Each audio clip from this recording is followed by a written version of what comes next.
Hi everyone, and welcome to the first ever live and audience taping of Legal Management Talk.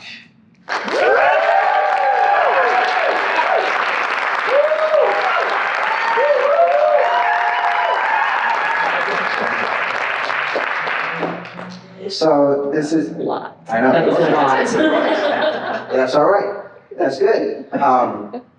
So this is the latest in our Meeting the Moment series. And each one we talk about a certain topic that ALA is addressing. And today is going to be leadership. We're coming to you from the Association Leadership Institute, ALI in Chicago, and we'll talk more about that in just a second. But first, I want to let our guests, these three illustrious ALA leaders, I'll let them introduce themselves. So if you want to go down the line. I'm Amanda Koplos, current ALA president. I'm Travis Armstrong, I'm president-elect. I'm Geoffrey Williams, the immediate past president. Right. So I was talking about ALI, and to explain to everyone, it's a two-day conference where senior ALA leaders and ALA staff get to come together and learn a lot about the work ALA is doing and how to be better leaders in the association and in everyone's professional lives and even personal lives. So first, I just want to get a reflection from you guys. What's a highlight that you've taken from this weekend? Well, I think we talked a lot about supporting each other as leaders. We need to support the members on our team. We support each other as leaders. And so that was an important takeaway for me. You know, the interesting thing about the Association Leadership Institute is that it's an invite-only event, and it's the only one ALA has. And so I remember being a member 10 years ago and thinking, I really want to get to ALI someday. Like, how do I, because it looks like they're having so much fun. And we do have a lot of fun every year. And it's not an impossible, you just volunteer for ALA and you get on a committee or you get on the board and you get chosen. And so every year I leave out of here feeling so inspired because it is the most engaged members, the highest and best version of themselves. And so we're rolling out this new leadership structure. A lot of people at this event have to go and start new leadership journeys. And it just makes me so excited to see people ready to embrace their new leadership journey. Yeah, I echo that. The Association Leadership Institute is that event that is really a catalyst for the following year, the upcoming year, and how we organize our leadership, the kinds of things that we're focused on for the year, and how we just infuse the association with the vision and mission of the association so that it informs everything we do and that we serve our members in the best way possible. It's not only a training event, it's also a community event because we all get to know each other a lot better and we learn from each other and we generate that energy off each other. Yeah. So Amanda, you mentioned the new volunteer structure, which is going to start taking effect at annual conference this year. And so I know at least for this coming year, spots are pretty much filled, but for the year after, if someone is interested in volunteering, getting an invite to ALI, how does this new structure help them start to achieve that? Well, I think this structure was very intentionally put together with the interest of a myriad of our members considered. So there are different subject areas, there are different levels of time commitment, there are so many more opportunities, and each of these opportunities are very clearly defined, which is something that some of ours were lacking before. So how do you get involved? We have a website, but the easiest way is to email volunteers@alanet.org, and somebody will tell you where to put yourself. Yeah, this new structure is very member-centric. We all have busy jobs, we're busy in our workplace, we have our own personal lives and probably other associations or affiliations that we're involved with. And so this new structure really gives everyone an opportunity to give what time they have available in the space that they want to work in, whether it's a 3 or a 6 month commitment or a 1 or a 2 year commitment. It really focuses on the member, like Amanda said.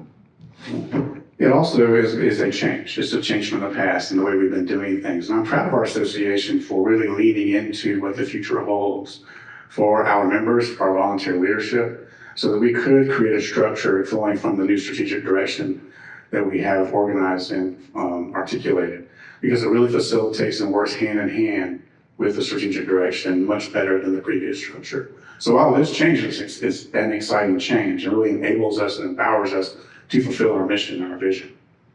Yeah, and so I know each of you started as volunteers in that sort of structure, and Geoffrey, I know something that you talk a lot about is leadership journeys, and how do you make that jump and then get to where you are, where we are now.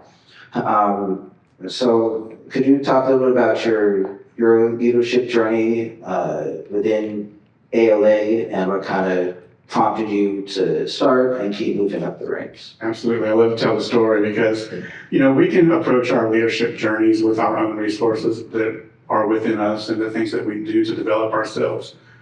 But along the way, we need other people. We need other people to help us on our leadership journey. And for me, really getting involved in ALA, I was encouraged by other people to get involved. Because I didn't see it as something I was going to envision myself to do, like be on the board of directors or lead a committee or anything like that. And other people saw things in me and they encouraged me. So we have that encouragement. And that encouragement launches us in a different way sometimes that helps us. And the first thing I applied for at the national level or the international level, I was denied. And I went to one of my friends and I said, well, I guess they don't want me. And he said, no, you need to apply again in the future. It's just not the time. There's something else you can do. And that encouragement helped me to have that perseverance to do so again. And one of the things that one of our keynote speakers spoke about yesterday was that perseverance is required to overcome obstacles. And our obstacles could be ourselves, it could be a process, it could be we got rejected by a person or rejected by a process or rejected because we applied for something and didn't get it. Whatever the obstacle is, the concept of perseverance allows us to push through and push past, knowing that we can reach goals and we can reach heights despite those obstacles that are in our way. Geoffrey, I thank you for saying that. I have this year, because we had all of these new positions, we had to fill all of them. And we at the board were very concerned about having enough volunteers to fill all of these positions. And we stressed about it, and headquarters staff did an amazing job with the campaign to get volunteers. And then we got a lot of volunteers and we had to turn people down. And when I tell you how hard it is to tell a volunteer who's raising their hand that we just don't have a spot for you, it's heartbreaking. But if they do persevere, I also have been turned down for roles in ALA. And if you please come back and try again, because we need you. We'll have spots next year. And so yes, the part of your perseverance and when you talk about your leadership journey is if you fall down once, you get back up again. I know that's kind of cliche, but that's where all of our journey started a little bit. Yeah, I too was denied. So basically 3 losers is what you're saying. But you pick yourself back up, you put yourself back out there and try again. And that's what it's about. It's about people encouraging you along the way, asking you to volunteer and seeing things in you that you don't see in yourself. I think that's the key, because we don't often see those qualities in ourselves. Maybe they come naturally to us, and it's just the type of the skills that we use in our workplace. It's the type of person we are in our personal lives. And so we don't always see some of those qualities that make a great leader. We don't see them in ourselves, but we can easily spot them in others. And so when you see that, talk to that person, nominate that person, ask them to step out. I think that's how many of us got here. I think that idea of perseverance ties in so nicely to what the theme of this event was, and I know the theme, Travis, that you chose for your upcoming year as president, which is climb higher. And For example, the keynote speaker that we had this weekend, he's climbed the 7 summits, including Mount Everest. Obviously, that was not easy, required a ton of perseverance, but he was able to do it. Travis, can you talk more about how you came up with the climb higher idea and what that looks like in practice as we go forward into the next year? Sure. For me, it sort of started with running. About 10 or 12 years ago, I decided I should run a 5K, and I had never been a runner. I never participated in cross country or track in high school. But this was something I wanted to do. It was a personal goal, and I set that for myself, and I started training, and I quickly realized that I could do that. Maybe not quickly, but over time and through training, I realized that I could do that. And once I did, I wanted to go further. I wanted to push myself a little harder, and that led to a half marathon, and then after that, it was, marathon to, I was gonna run one, and that was my last one, and I've had 5 last marathons since then,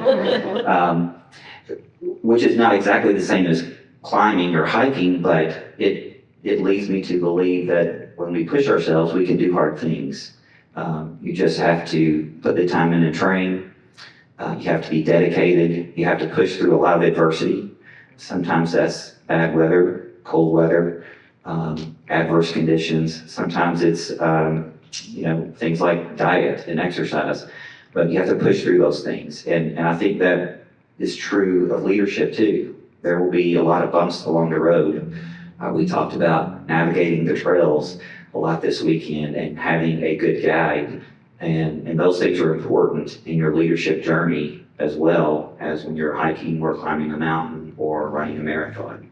So I know that each of you are COOs in your firm, and I know for a couple of you that's happened somewhat recently that you've made that jump to the C-suite, and certainly within the legal industry, that topic has come up a lot of the importance of adding administrative professionals to your C-suite.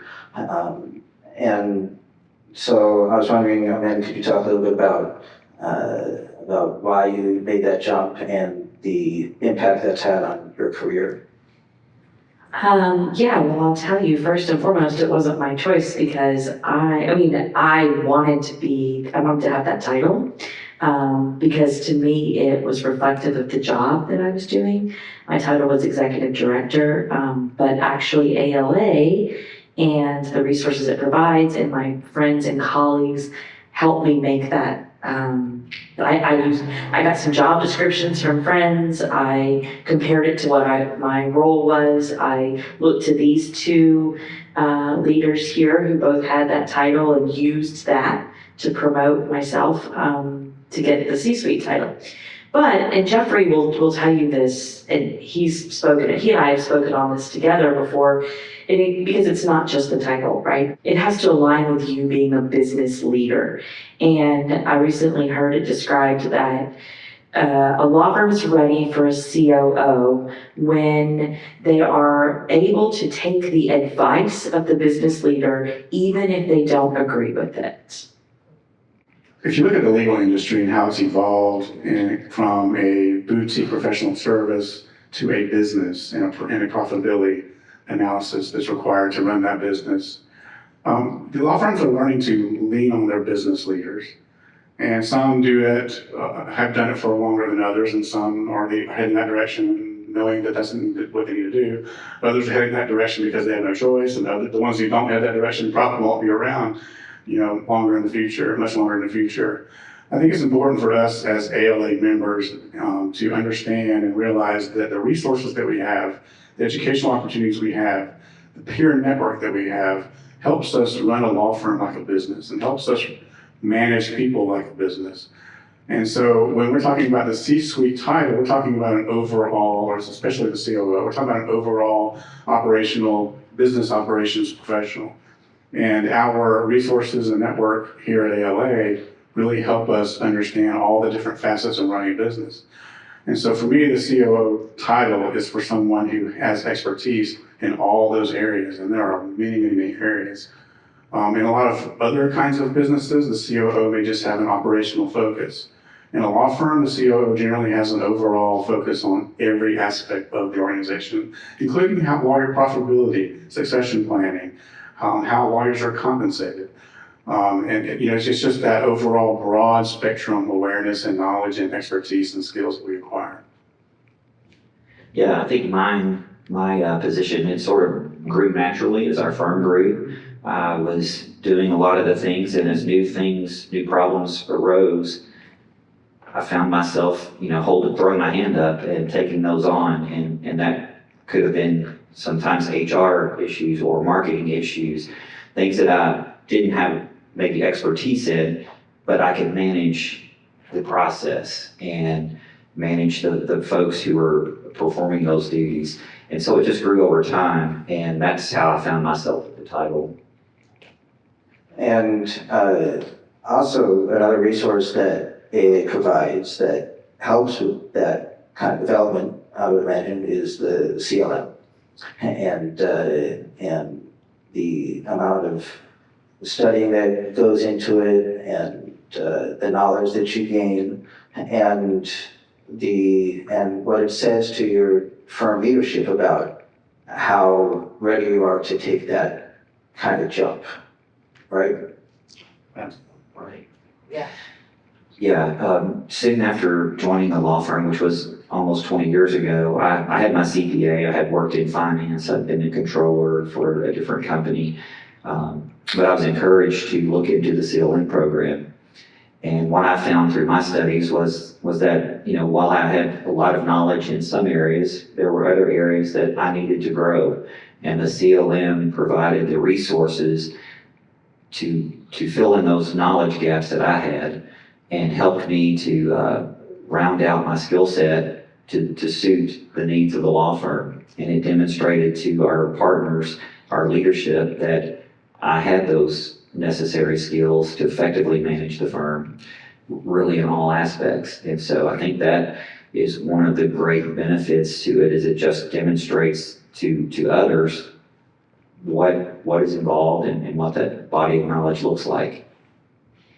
I love being asked what a CLM is. I love the general public asking me, what does it mean to be a certified legal manager? It's been quite a few years since I took the test, and I had just finished my CPA exam, so some of that knowledge is transferable. So like Travis, the finance came a little easier because I had just studied it. But I love explaining to people that it means I'm ready to manage a firm, and a mid to mid-large size firm. And so you're right, when you have those credentials from a well-established credentialing body, it is a lot easier to show that you're prepared to do the job because you have been tested on being able to do the job. I like to say the CLM test and process is a preparation event for you to do your job.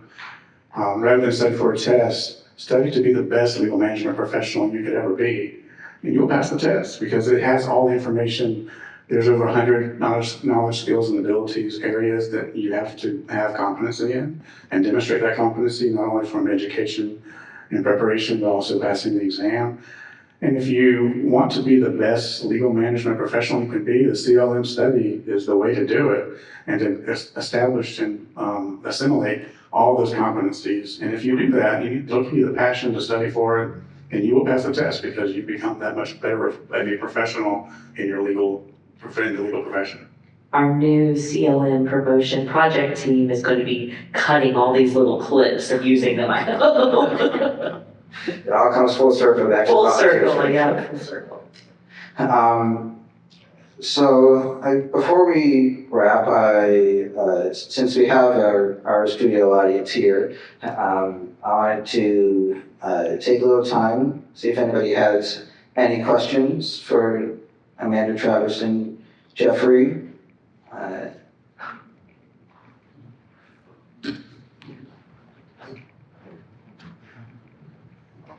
Good to see you guys in the hot seat.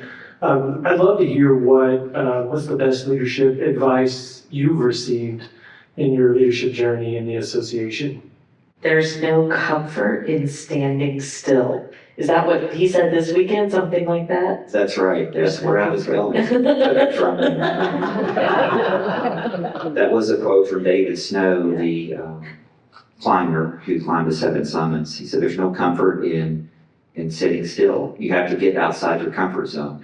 And that was part of the theme for climbing higher. You know, you can climb 1,000 feet. Well, the next time you're going to want to go a little further and see what the view is like from that next vantage point. And then it just carries forward and you just keep pushing harder and going higher. And that's what we want our leaders to do in the association, is to keep pushing us forward, keep pushing the association forward, pushing our members forward in their leadership journeys. That's what it's all about, stepping outside your comfort zone. Yeah, and along with that is being authentic, be who you are.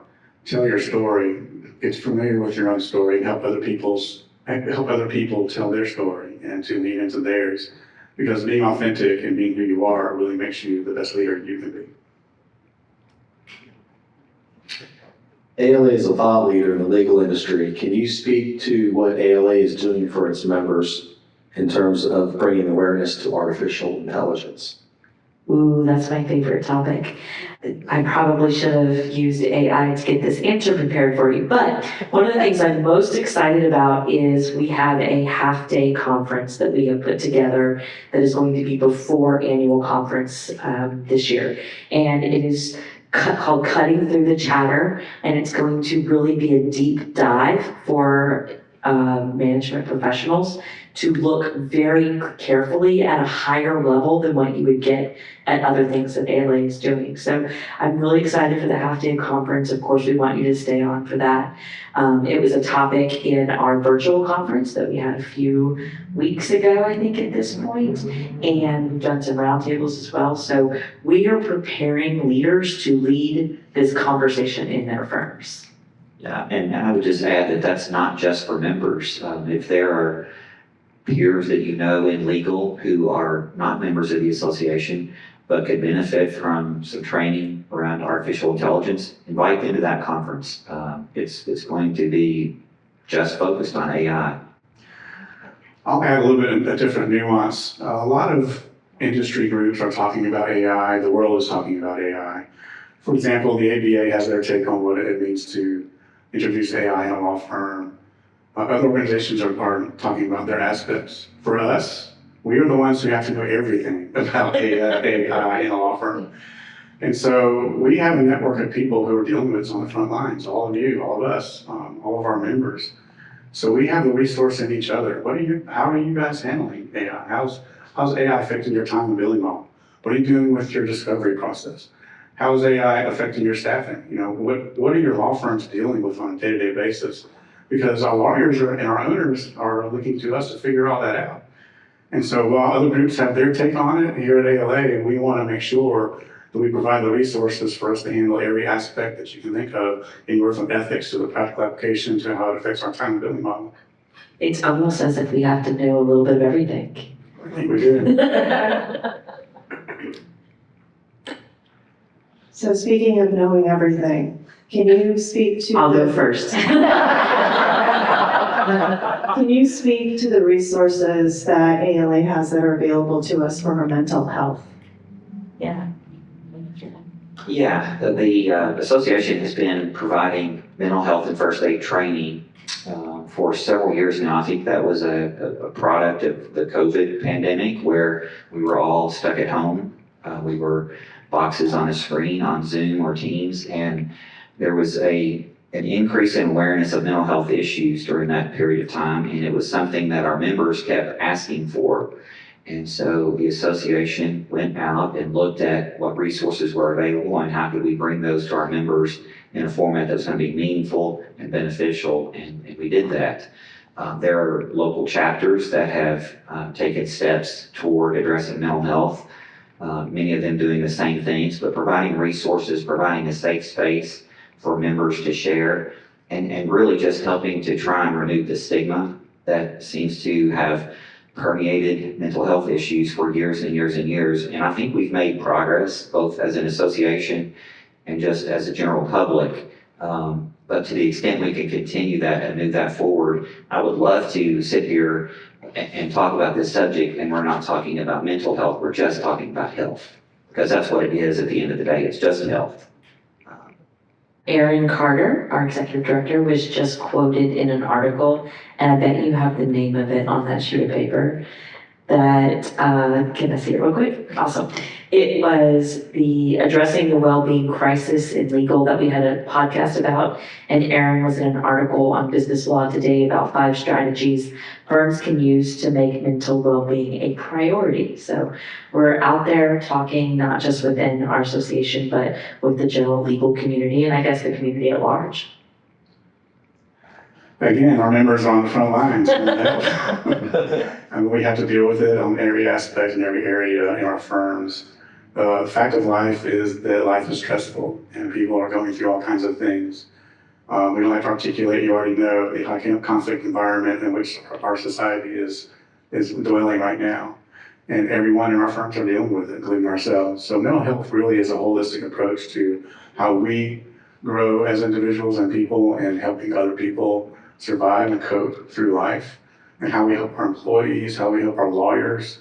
Remember, our lawyers are going through a lot of things as well. So, we need to have the resources and the knowledge and the skills to be able to handle all those situations. And fortunately, we are in an association that provides those things, not only in our peer networks, but our mental health certification program and the ability to access training and speakers and education on that topic. Yeah, and follow up and say that mental health, it permeates an organization. There may be one individual who's dealing with a unique situation. That permeates. If it's a partner, that's going to trickle down and have an impact on the paralegal or the legal assistant or the peers in that company. In the same way that if someone were dealing with a spouse or a family member who's dealing with mental health issues, it permeates the entire family and even reaches outside of that. And so these resources are trying to address that, what we can do as peers of someone who may be dealing with a situation. How do we react? How do we support that individual? And there's resources there that we're helping to provide and make available to our members and others. So ALA is an industry leader. So as an industry leader, how is ALA navigating the changing landscape in DEIA? That's a really good question. ALA's board of directors recently discussed what our stance is on DEIA. And what we looked back in is our current strategic plan that was created that goes from 2023 to 2026 has DEIA as a focus area. And one of the success indicators of that is you will see and feel a commitment to DEIA in everything we do.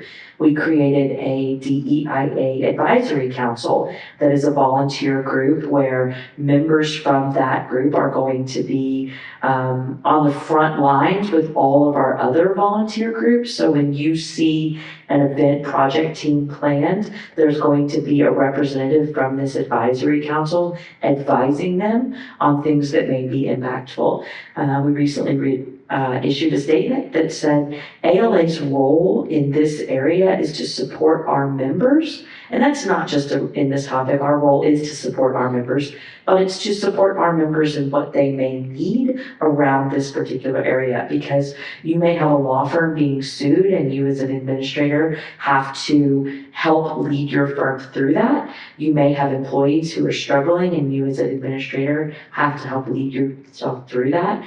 So as ALA's role, again, it is to be the resource that our members need when they need it.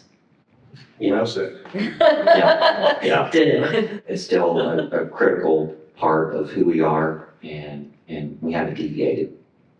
Yeah, and I'll add that no matter what's happening on the geopolitical scene, these issues that we are addressing with DEIA are critical and important and germane to what we do. Awesome. Thank you guys so much for being here and doing this. Thank you, of course, to our audience for participating.